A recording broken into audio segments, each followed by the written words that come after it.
الموت والحياة ليبلوكم أيكم أحسن عملا وهو العزيز الغفور.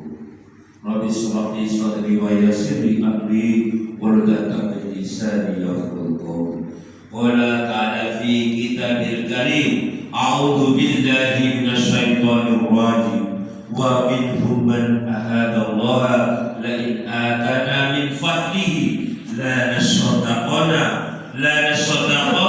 ولنكونن من الصالحين. Apa? Bapak ini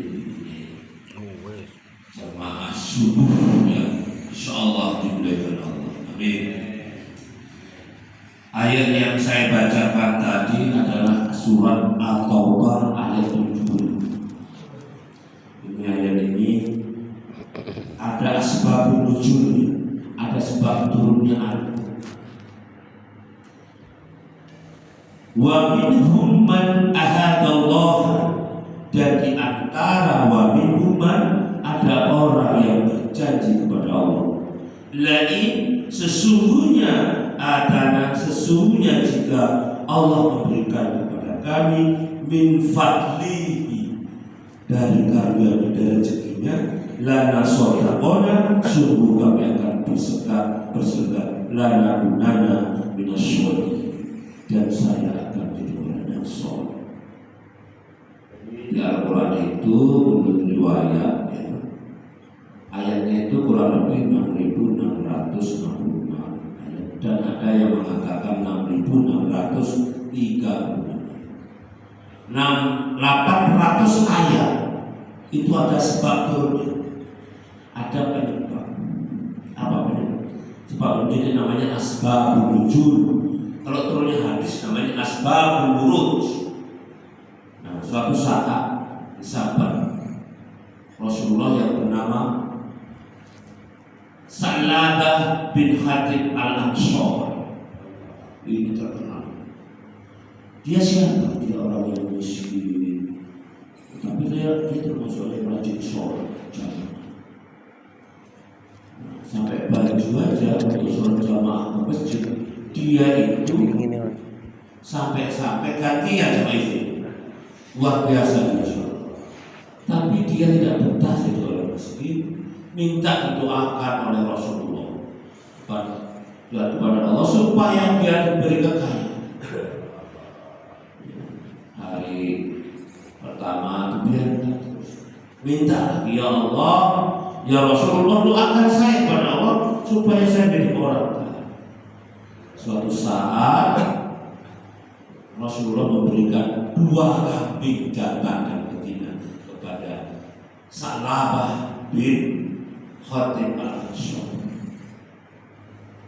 Nah, berkembangnya waktu di Madinah, karena Rasulullah tinggal di Madinah ya, setelah Islam.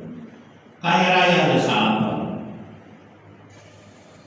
Dia sibuk ngurusi kambingnya itu, dombanya itu. Dilihat mana nggak selamat itu, kata Rasulullah. Kok nggak ada jamaah lagi? Dia subuh sama Isya kesusahan, dia jauh di padang saya, di tempat pembalaan kambing itu sampai nggak terkira itu kambing. Nah, oleh karena itu dari ayat ini ditanya terus, mana sih Salabah? Nah, suatu saat datanglah di surat At-Taubah itu, di antara ayat itu menjelaskan wajibnya zakat. Diutuslah 2 orang sahabat Rasulullah untuk membersihkan hartanya dari zakat. Kata si Salabah, nanti dulu lah, yang lainnya dulu, suruh zakat dulu, yang lainnya dulu, putar dulu lah, kayak gitu loh. Nah, suatu saat itu terakhir keliling kepada Salabah, kok saya ini kayak diminta berbakti, udah usaha saya sendiri. Kemudian di ayat selanjutnya Allah berfirman, A'udzu billahi minasyaitonir rajim. Falamma atahum min fadlihi bahitu bihi wa talawahum mu'ridun. Ketika setelah Allah memberikan atahum min fadlilah rezekinya bahiru, maka mereka kikir bihi tawallahu wa hum mu'ridun, dan selalu berhutang atas perintah. Dan ini benar jadi contoh buat kita.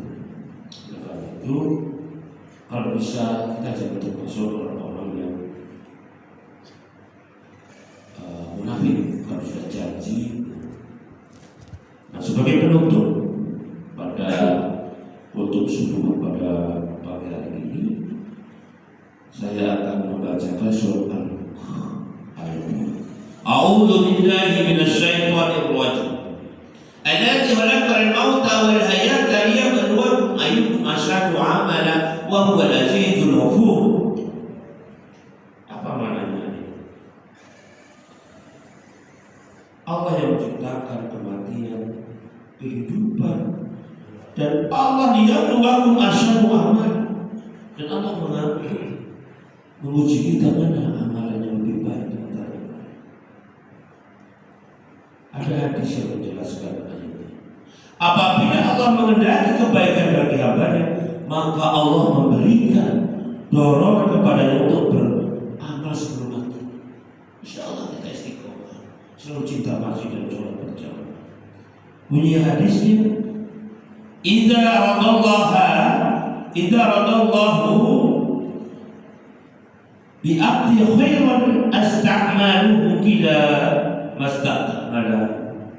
Jika Allah mengendaki kebaikan bagi seorang hamba, Allah jadikan dia beramal. Jadi kalau Allah itu cinta dengan kita dan kita dikehendaki masuk surga, maka Allah akan mengendaki kita beramal soleh. Lalu sahabat itu bertanya, apa yang dimaksud dijadikan dia beramal? Maka Rasulullah SAW bersabda, dibukakan untuknya amalan soleh sebelum meninggal. Amin. Insyaallah kita husnul khotimah, tidak husnul khotimah. Jadi masuk surga itu ada tanda-tanda. Tanda-tandanya apa? Rajin sholat berjamaah. Itu tanda-tandanya orang Allah berkehendak kita masuk surga. Buat kayak tapi bismillahirrahmanirrahim kita beristighfar. Itu saja yang saya sampaikan. Saya kira wassalamualaikum warahmatullahi wabarakatuh.